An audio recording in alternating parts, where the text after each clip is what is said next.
Now, we will hear from Eric Parrado, the IDB's chief economist, who will provide an overview of the various challenges that Latin America and Caribbean economies are facing and will continue to face in the coming years, especially in the context of COVID-19.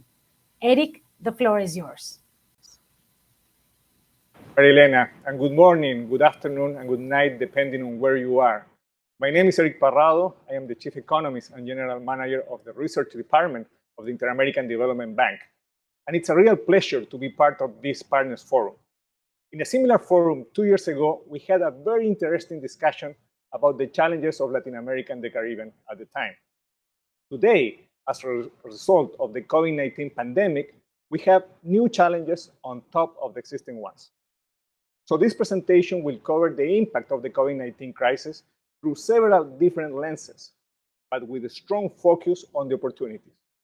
And for that, there is no doubt that we need to join forces, find ways to collaborate, and build successful partnerships. I have divided this presentation into 6 sections. After a brief introduction, I will discuss economic growth and employment perspective, and then move on to talk about the fiscal and monetary challenges in the region. Then I will talk about the difficult social challenges in the aftermath of COVID-19, especially in relation to poverty and inequality. I will also touch on the quality of the institutions in our region. Finally, I will conclude the presentation by showing you practical examples of how our actions can contribute to reaching inclusive and sustainable growth.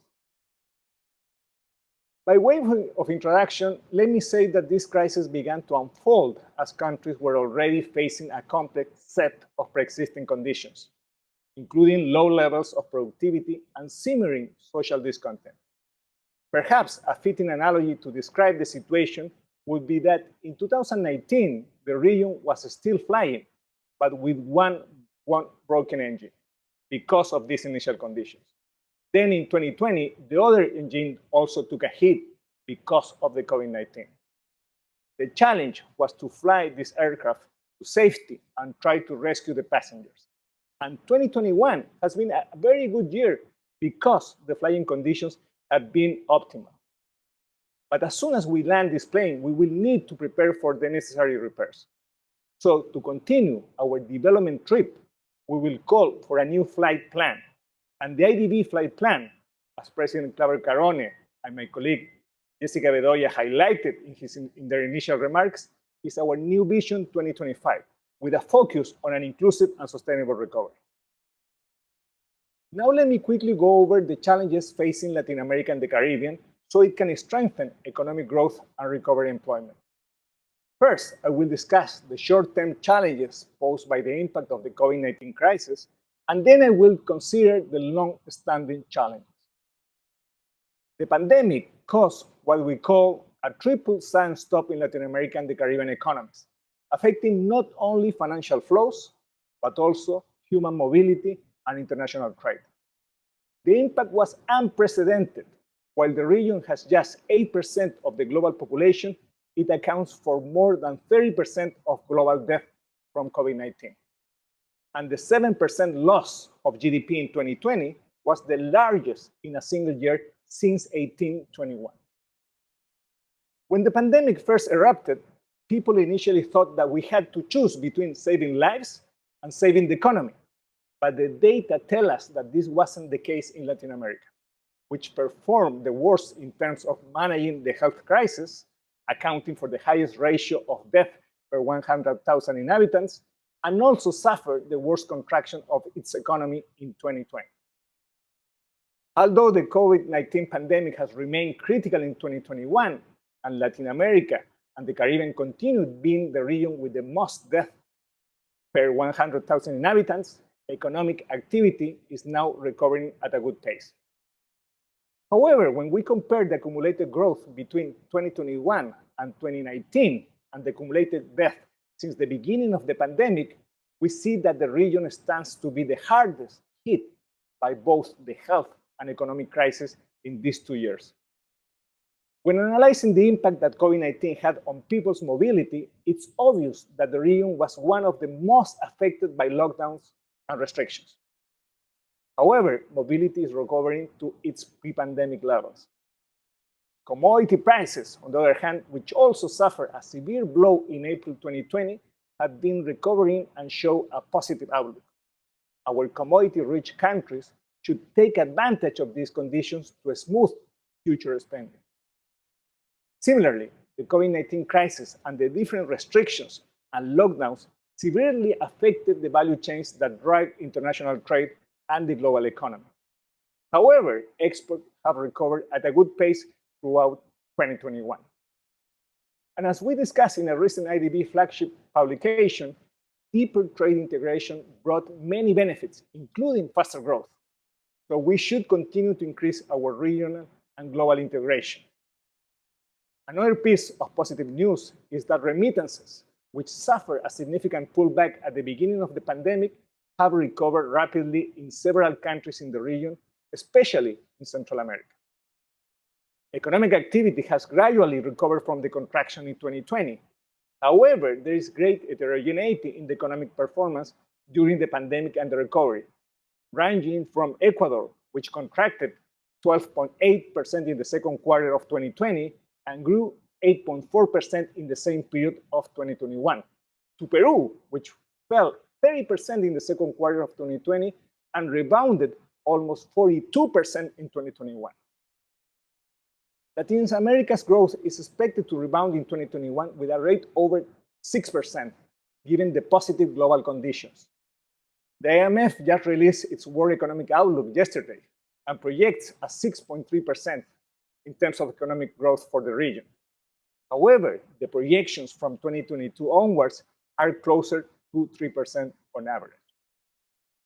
In comparison, global growth is projected to increase 5.9% in 2021 and 4.9% in 2022. Although economic recovery is underway, employment has been slow to rebound. Unemployment has not returned to pre-pandemic levels yet, and is even showing some stabilization at higher levels than in 2019. This particularly affects women, who were hit harder by the crisis, also because their unemployment levels were structurally higher than men's in most countries in the region, even before the pandemic. While economic activity is inching towards pre-pandemic levels, unemployment remains more than 2 percentage points higher than in 2019. Moreover, the rise in unemployment was worse for women, who remain 2.8 percentage points above the pre-pandemic levels. For a closer look at how the crisis affected companies, we obtained data from MasterCard that shows the percentage of firms that didn't make any transactions after April 2020. What this data suggests is that the smaller firms may have experienced higher permanent closures due to the COVID-19 pandemic. In fact, depending on the country, between 30% and 36% of these firms haven't booked any transactions since April 2020, while this proportion is much lower for larger firms, between 3% and 20%. By the way, this analysis is just a great example of a research partnership between MasterCard and the Inter-American Development Bank. Interestingly, small and medium enterprises' earnings have recovered faster than those of larger firms, despite having fallen more in 2020. This may be due to a greater flexibility of SMEs and the emergence of new companies in the market throughout 2021. The pandemic was a turning point for digital payment channels. For all countries for which we obtained data, digital transactions exploded, replacing many transactions that were previously in person. In a similar fashion, this data was made available to us through research partnership with individual banks in all of these countries. Let's now quickly review some of the challenges Latin American and the Caribbean economies were facing even before this crisis, and that have now become critical for boosting growth, productivity, and employment. One of the most well-known stylized facts is that the region has faced a lack of economic growth for several decades, causing its GDP per capita to lag significantly compared to the rest of the world. Latin America's GDP per capita went from $11,000 to $15,000 in 30 years, a very weak growth compared to other developing regions such as East Asia that went from $5,000 to $18,000. But GDP hasn't grown equally across the region. The Dominican Republic, Chile, and Panama have had higher growth rates, while Haiti, Jamaica, and Mexico are stagnant. But the national averages hide remarkable disparities within countries. While some regions within countries show GDPs per capita similar to or higher than that of the US, other regions within the same countries are more closely resemble Namibia or Kenya.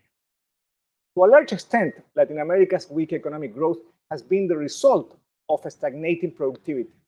After the Middle East, Latin America is the region with the least growth in productivity since 1980. And the key to faster economic development in East Asia and South Asia has been the result of significant increases in total factor productivity. The contribution of labor to economic growth in Latin America has been similar to that observed in other emerging regions, but its major constraints have been investment, capital, and productivity. Labor productivity has also grown slowly, preventing the region from catching up with advanced economies.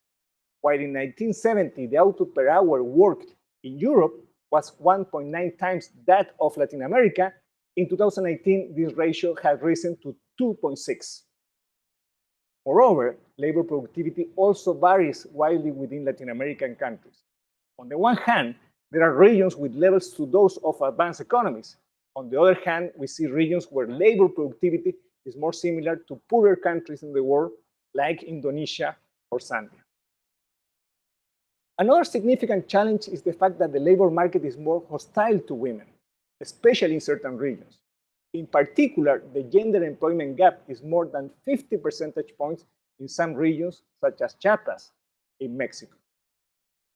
The pandemic forced countries to implement extraordinary fiscal and monetary programs to meet both health and socioeconomic needs.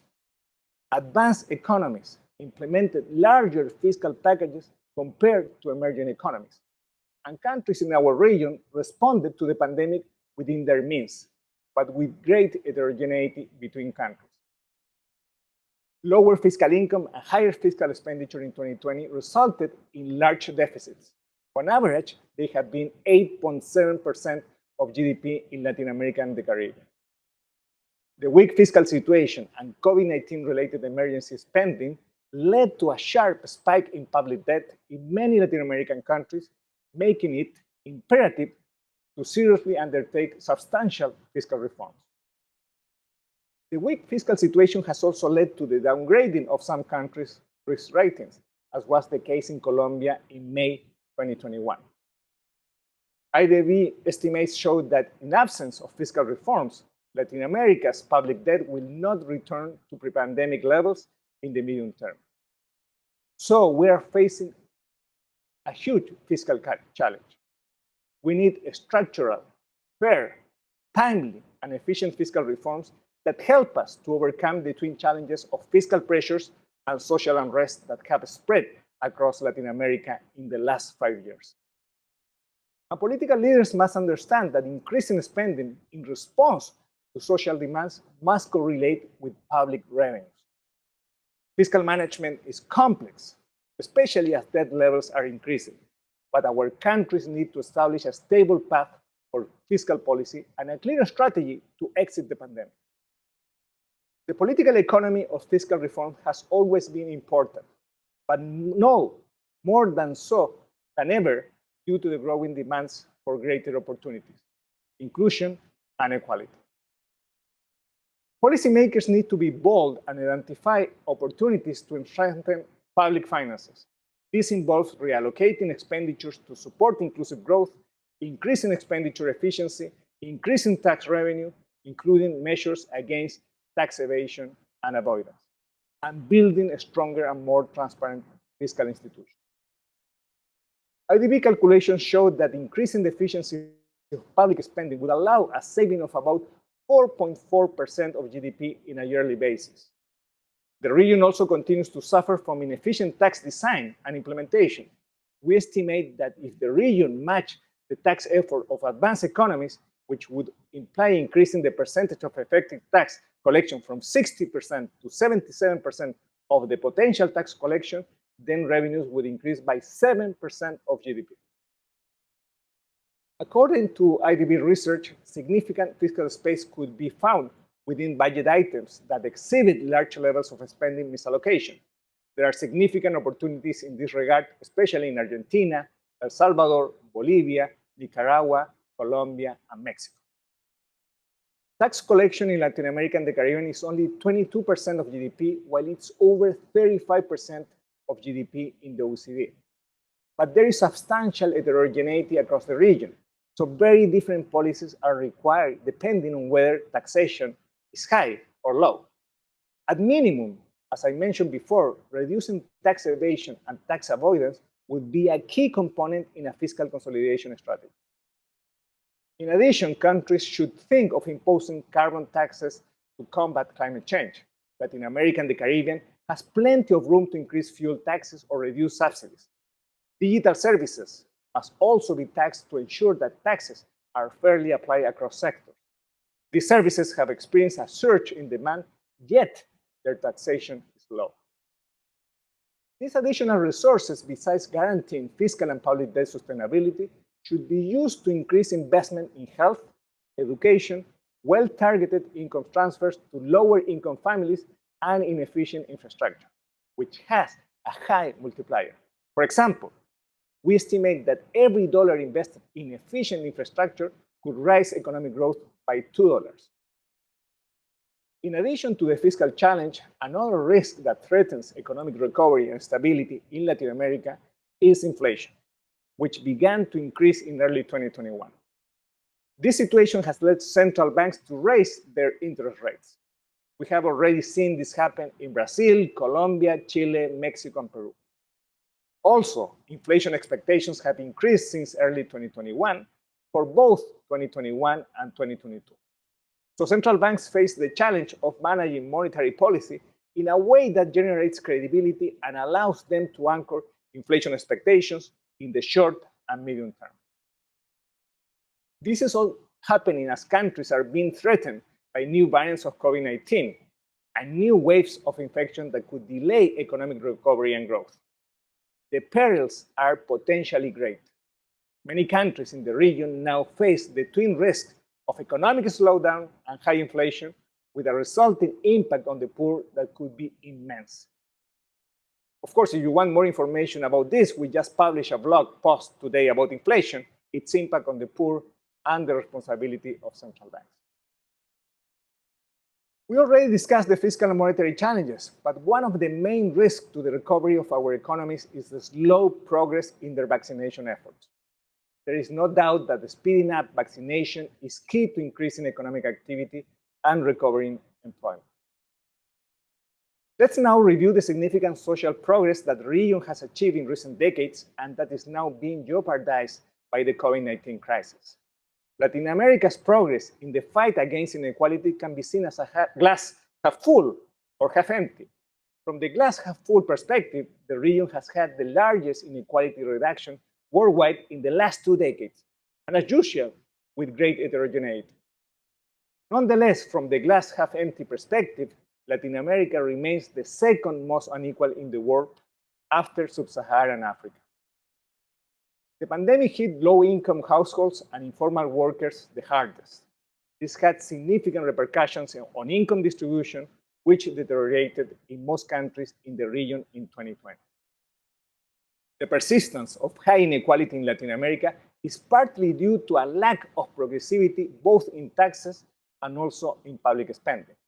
In fact, market income inequality doesn't differ much in Latin America from other developed and less unequal countries, for instance, France, Ireland, or Finland.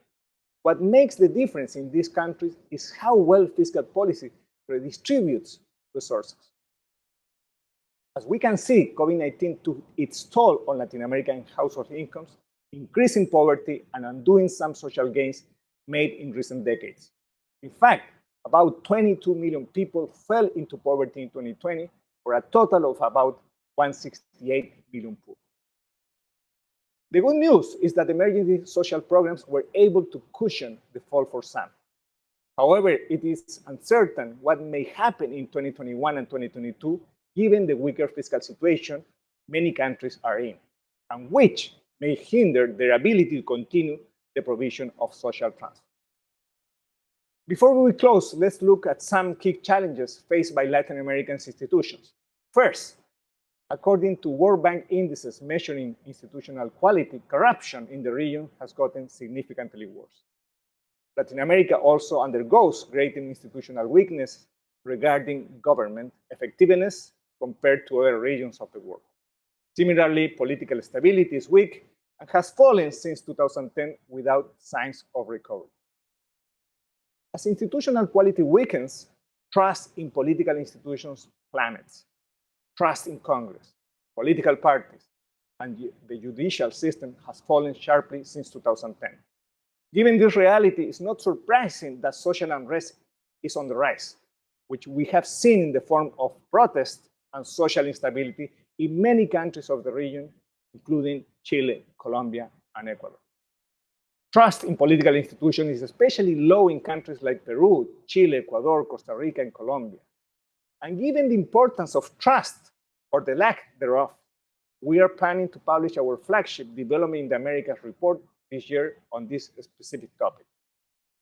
This is an issue that underpins the priorities of our Vision 2025. This is critical given that many countries will have elections in the coming months, and these developments may open the door to populism. I would like to conclude this presentation by giving you some examples of what we mean by saying that Vision 2025 inclusive and sustainable growth. In this context, the COVID-19 crisis has been a real wake-up call to rethink economic growth strategies for the benefit of our citizens. For example, we urgently need to match the objectives of growth with those of environmental sustainability. Investing in sustainable infrastructure represents a win-win strategy as it reduces climate risk while boosting economic growth. According to ILO and IDB estimates, implementing sustainable infrastructure plans could add 1.3 percentage points of incremental growth in Latin America and the Caribbean and create 15 million additional jobs by 2030. A key point in our pursuit of an inclusive recovery path is closing gender gaps. Based on an experiment on gender biases that we conducted in Chile, we estimate that eliminating gender discrimination in the credit market would generate an additional $12 billion of credit only in Chile. This is only one example of what we're trying to do with our Gender and Diversity Lab, GD Lab, which is a knowledge initiative that will support our countries and operations. Furthermore, the COVID-19 crisis opened a window of opportunity to advance on financial inclusion in Latin America and the Caribbean due to the expansion of cash transfers, programs, and the need for payment alternatives that promote social distancing. A recent study for Colombia shows how the creation of cash transfer programs during the pandemic encouraged the bancarization of 1.6 million people in 2020. Similarly, we are working on a financial inclusion initiative across the IDB Group with the objective of providing evidence and policy recommendations to accelerate access to quality financial services for all. We invite you all to support these initiatives through partnerships. Finally, let me say there is no doubt that the years ahead will be challenging. And we also know that without collaboration, it will be impossible to achieve a stronger, inclusive, and more sustainable recovery. I would like to invite you to jump aboard and join us in this journey of opportunities that lie ahead for our region. Many thanks. I wish we had more time to continue this insightful conversation, but unfortunately, we will have to wrap up. Thank you so much for participating.